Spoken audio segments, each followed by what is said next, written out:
كسراميات مقاشين Forever Living Product وشركة مرايكنا أو لا أساسي سندي كونية سجال بقول يسديد يتضباطنكي Forever Living Product waxay leedahay beeraha iyo warshadaha ugu waaweyn adduunka ee wax soo saarka dacarta iyo malabka sida dabiiciga ah shirkadu waxay kaaga shaqaysaa 160 dal waxana ay soo saartaa 250 badeecadood oo kala duwan agabiyada ay soo saarto waxa ugu muhiimsan qaybaha cabitaanka ka samaysan dacar saafiya iyo qaar lagu daray khudrado kala duwan waxay caawinayaan dheefshiidka iyo qashin saarka caloosha faa'iidooyinka cabitaanada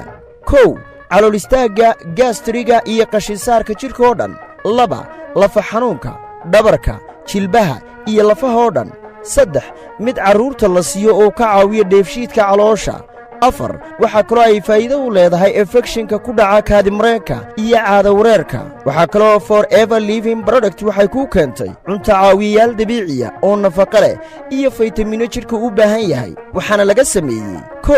kalluunka iyo macdanta badda ku dhex jirta 2 malabka iyo boqorada shinnida cuntadeeda 3 qayb ka samaysan dhirta dabiiciga inteeda waxtar kale faa'iidooyinka aad ka helaysana waxa kamid ah waxay caawiyaan dhiigkarka gastriga calool istaaga lafa xanuunka dhiig la'aanta macaanka iyo xasuusta sidoo kale shirkadda wax soo saarka dhirta dabiiciga waxa kale oo ay meesha kuugu diyaarisay Clean 9 oo macnaheedu yahay nadiifinta jidhka oo waxtarkeedu ay tahay miisaan dhimis iyo miisaan kordhis dabiici ah oo aan lahayn dhibaato dambe qaybta kiriimada oo laga sameeyay dacar malab iyo dhir dabiici ah oo ka caawinaya dhibaatooyinka maqaarka haaraha iyo finanka waxa kale oo ay shirkadda dhirta dabiiciga ay ku keentay shaambooyo iyo dawooyin loogu talagalay koritaanka timaha iyo joojinta timaha daadanaya shirkadda Forever Living Product waxa ugu caansan ee ay soo saartaa waa dawada ilkaha lagu cadayo oo daweynaysa